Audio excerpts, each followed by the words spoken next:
Chibiko woke up bright and early. He rubbed his eyes and jumped straight out of bed. He was very excited. Today he would go to the beach. He decided to skip his morning shower, as he'd probably need to take one later when he got home anyway. He then ate a simple breakfast of a piece of toast with a glass of milk. Not only had the weather forecast for today promised that it would be nice and sunny all day long, but Chibiko had already packed all of his things. He washed his plate and went to get his bag from the living room.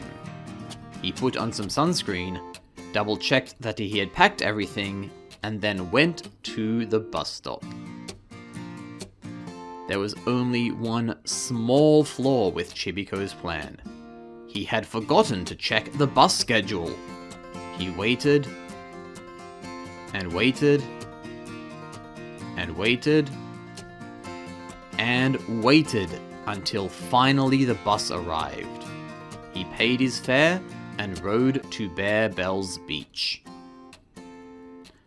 The weather forecast had been 100% correct. It was a nice and sunny day. Chibiko laid his towel out on the sand and looked at the water. It looked like a lot of fun. But since his breakfast had been a little light, he stopped by a small stall to buy some snacks before going for a swim. Chibiko had been taking swimming lessons at the local indoor pool, and he had been getting quite good at it. Still, the ocean's water surprised him a bit, as it wasn't warm and it moved a little more. It seemed very exciting. He took a big breath of air and started swimming. The ocean floor looked amazing. He could see mounds of sand, the light rippling through the water, many different seashells, and a crab. Its pincers were very big. It clicked them a couple of times. Oh, Chibiko checked to see what he was carrying. I have this ice cream bar! He held the treat out to the crab and waited. The crab looked at it for a moment, and then smiled. Phew, Chibiko thought. I'm safe for now. He continued swimming. He had gotten used to the temperature of the water now, and was enjoying swimming in the sea a lot. But suddenly, he came across a shark. Its tummy seemed to rumble. Rumble. Heep, Chibiko said. I have this bag of chips. The shark looked at the bag of chips for a moment, and then smiled. It looked pleased. Phew, Chibiko thought. I'm still safe. And so he continued on swimming. The sights under the sea were truly amazing. Now, as well as shells, he could see some starfish, some wavy seaweed, and a giant squid. It stared at him intensely. Oh my, Chibiko said. I have these calamari rings. The squid looked closely at the calamari rings, and then its eyes seemed to fill with fire. Oh no, I've made the squid very angry. Quick, swim, swim, swim! Bye, shark! Bye, crab! Ah! Quick, Chibiko, get out of the water!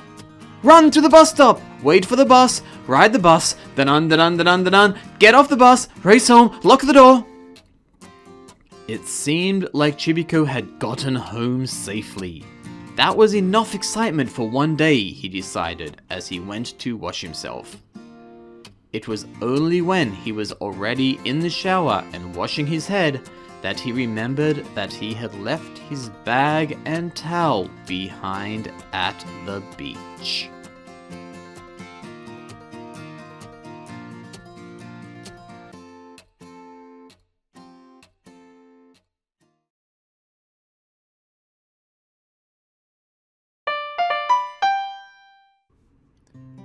One day, Chibiko woke up, as he usually does.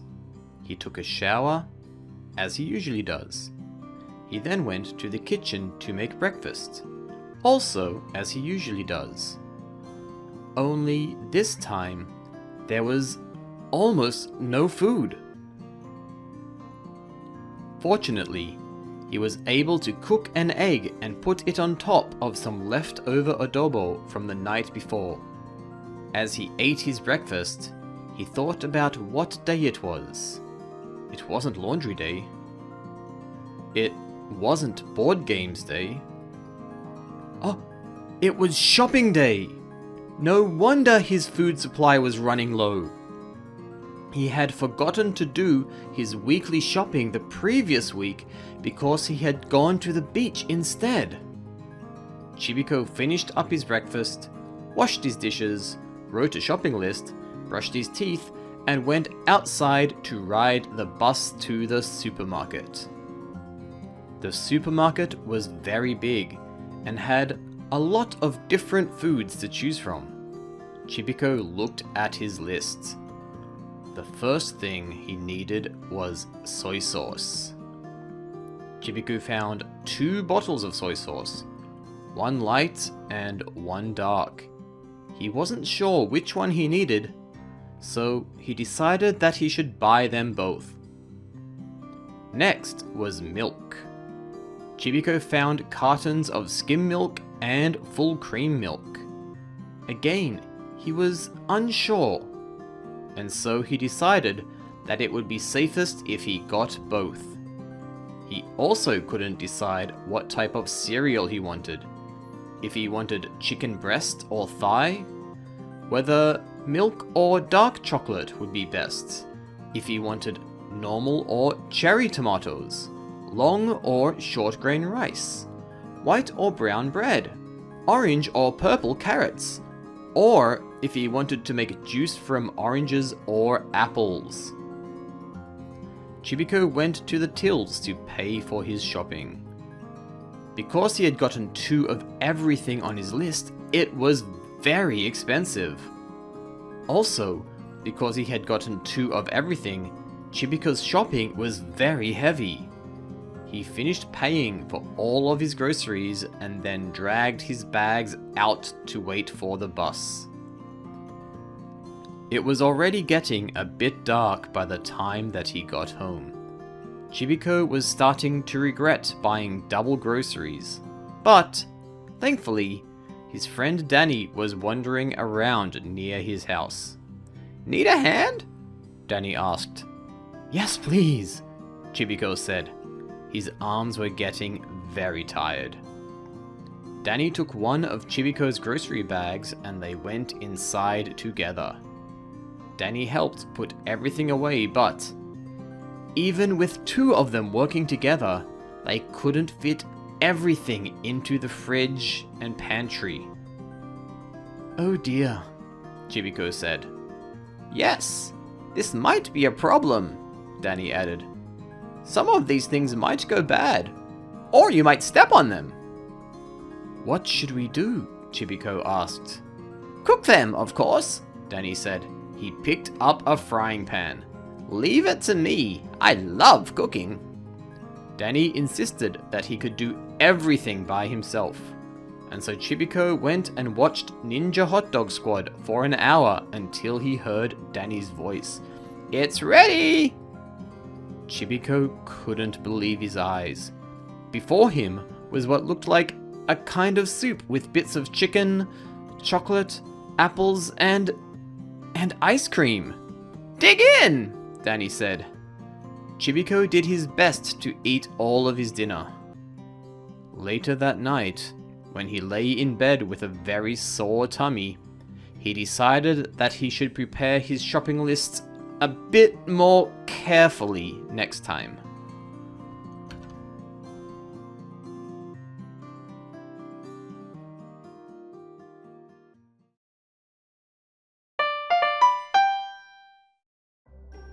One day, Chibiko and Danny were watching TV and talking about how they met.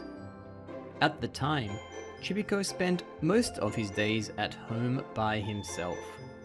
He wasn't used to friends and guests being over, and had actually mistaken Danny as a spider while watching a late-night movie. "You know," Danny said, "that was a long time ago now. We should have another movie night." "That's a good idea," Chibiko said. "We can watch one of the Ninja Hotdog Squad movies." "I was actually thinking of a spooky movie," Danny said, "with snacks and everything. The only hot dogs should be for eating." Chibiko thought for a moment. The reason he had mistaken Danny for a spider in the first place was because he was scared of the movie that he was watching then. But it was true that he had felt much braver once they were watching it together. "Okay," Chibiko said. "Let's do it tomorrow night. You can choose the movie, and I'll prepare the food." They both agreed that this would be a great idea, and then Danny went home.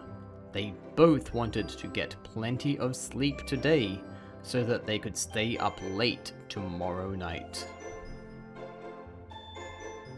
Chibiko woke up the next day feeling excited about his planned movie night.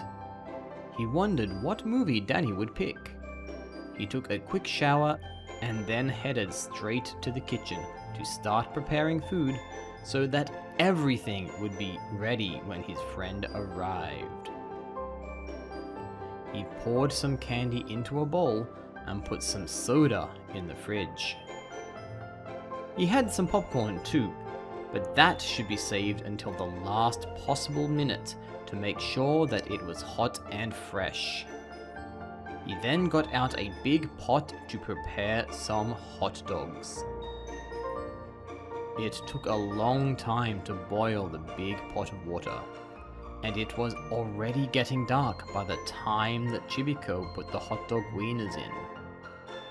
He was just putting the last wiener in when the doorbell rang. That must be Danny. Chibiko raced out of the kitchen and through the living room to the front door. Sure enough, Danny had arrived. He was holding a list. "I've picked a few movies," he said. "We'll choose one based on what you want to watch. Do you want something with monsters or vampires? Man-eating pumpkins or ghosts?"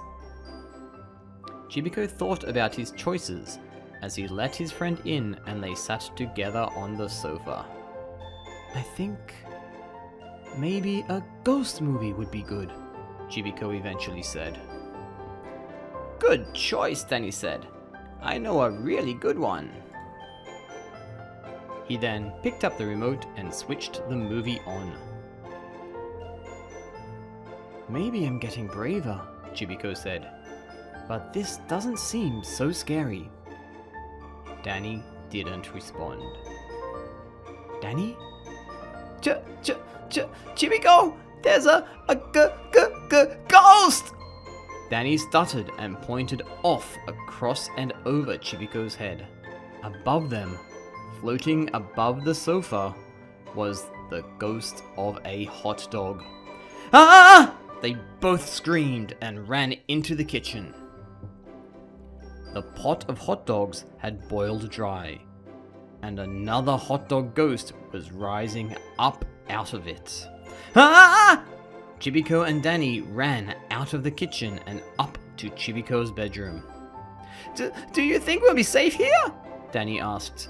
I hope so," Chibiko replied, just as a hot dog ghost entered the room. "Help!" Danny squealed. "Run!" Chibiko shouted, and they both dashed to the bathroom. It took a few minutes before they realized that they had run into a small room with only one way in and out. They were trapped. One hot dog was entering through the door. Another was coming out of the shower head. And a third seemed to be rising up from the sink. Chibiko and Danny clung to each other and closed their eyes as the entire room became white. Chibiko opened his eyes. It was still morning, around 8:30 according to his clock.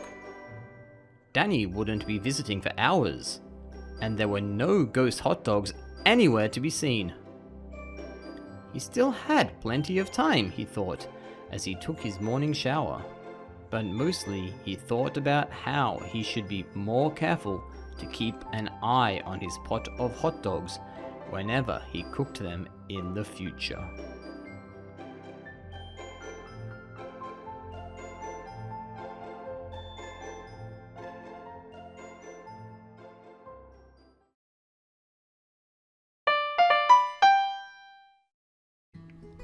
One day, Chibiko woke up as he usually does.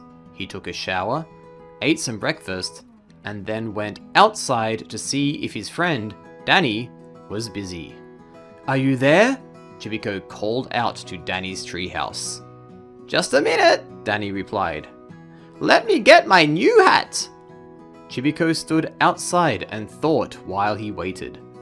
What did Danny mean by get his hat? Chibiko wasn't sure he had seen Danny wear hats at all. At least not outside of occasions like birthday parties and Christmas. "Okay, I'm ready," Danny's voice said. Chibiko had been completely lost in thought. He turned to face his friend and apologize and, "Yeah!" Chibiko said. He had intended to say something like, "I'm sorry," instead. But he hadn't expected Danny's hat to look so much like a spider. "Do you like it?" Danny asked, completely ignoring his friend's scream. It's, different to what I expected," Chibiko said. "What did you expect?" Danny asked. "I guess," Chibiko said, half thinking out loud, "something like a baseball cap? Or maybe even a top hat or cowboy hat." "Danny?" His friend had disappeared. Danny? Had Chibiko accidentally upset him? He couldn't see his friend anywhere. He decided to go inside and get his phone. Maybe he could try calling. Chibiko went into his living room and searched around his sofa. Where had he left his phone? It was usually around here. He searched and searched and searched and... Spider hat! Spider hat! Danny has a spider hat! Chibiko felt like something was crawling on his head. His entire body started to feel tingles. He sat as still as he could. Suddenly, Danny burst out laughing. "This hat is great!" Danny said. Chibiko looked up and saw the spider hat sitting on his own head. "I guess it is just a hat," he thought. "Danny, can you please not scare me?" Danny stopped laughing. "Oh, you really were scared," he said. "I'm sorry. I thought it would be fun, especially because you accidentally thought I was a spider the first time we met." That was true. Chibiko had mistaken Danny for a spider a long time ago. His friend's prank had scared him a little bit, but it had come from a good place. "You know what?" Chibiko said. "Maybe I do like your hat, but I'm not so sure if it's very useful for protecting you from the sun. Maybe we should go and buy some new hats together sometime." "That's not a bad idea," Danny said as he placed his spider hat atop a very big apple. "Do you want to play a game for now?" Chibiko liked the idea of playing a game for the rest of the day. Although now he mostly wanted to know where Danny had gotten such a large apple from.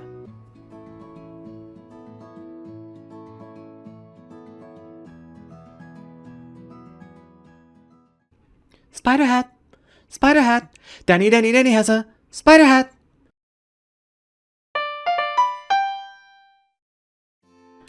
One day, Chibiko woke up feeling extra refreshed. It had been raining when he went to bed, and the sound of all that rain must have helped him sleep extra well. He sat in bed and thought for a moment, and then, very suddenly and excitedly, jumped out. It had been raining. If it had only stopped recently, that meant that there might be a rainbow. Chibiko skipped his shower and breakfast and ran straight to the biggest window in his living room.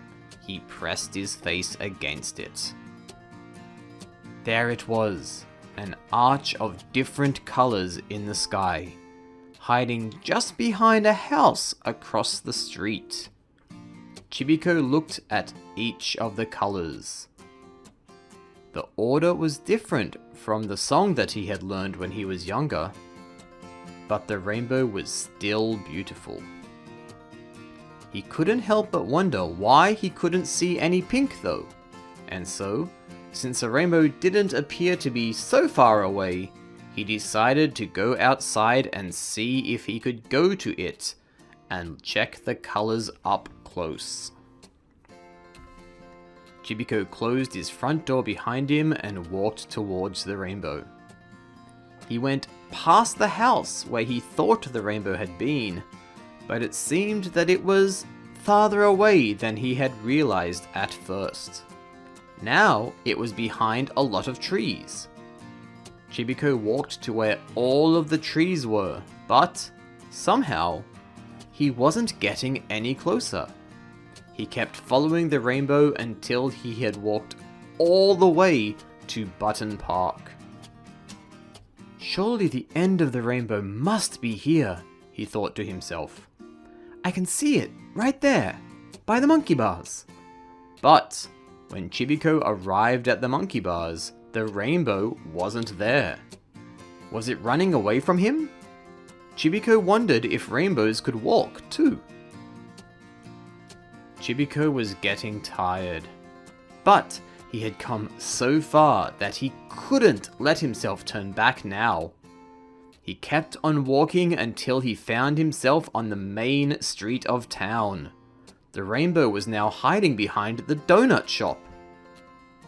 Chibiko heard his stomach rumble. He was familiar with this now. It meant that he was hungry. Wait! He had been so excited to see the rainbow that he had not eaten his breakfast. He went into the donut store. Welcome, the bear behind the counter said. Wow, you look tired. Have you been out getting exercise? I suppose I have, Chibiko said.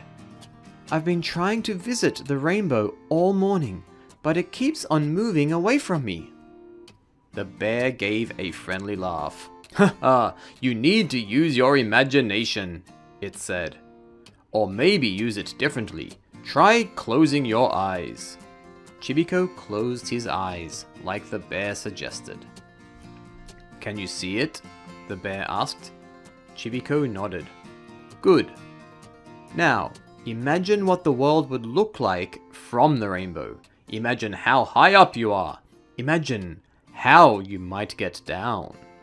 The bear's voice slowly started to fade away, and some pictures rose up in Chibiko's mind. He was atop the rainbow, so high up that he could almost jump up and touch the moon. It was daytime back down on Earth, but stars twinkled and danced all around him. Chibiko wanted to dance too, but since he couldn't fly in the sky, one of the stars offered him a skateboard. Chibiko didn't know that he could skateboard, but soon he was sliding down the arch of the rainbow. He was moving very fast, but he wasn't scared. In fact, it was a lot of fun. He stretched out his arm and collected colorful dust from the sky. As he raced towards the ground, Chibiko somehow knew that a fluffy cloud would appear to save him. And it did. Just before he hit the ground, a puffy pillow of white cushioned his fall. Chibiko coughed and opened his eyes. He was surrounded by a cloud of sugar dust. His hands were covered with sprinkles, and he could feel some strawberry filling on his face. "I must say, I've never seen anyone eat a donut quite like that," the bear said. "I'm glad you enjoyed it." Chibiko was a little bit embarrassed about his mess, but the bear was right. He had enjoyed it. He hoped that he would have more dreams about rainbows in the future, even if he couldn't catch up to a real one.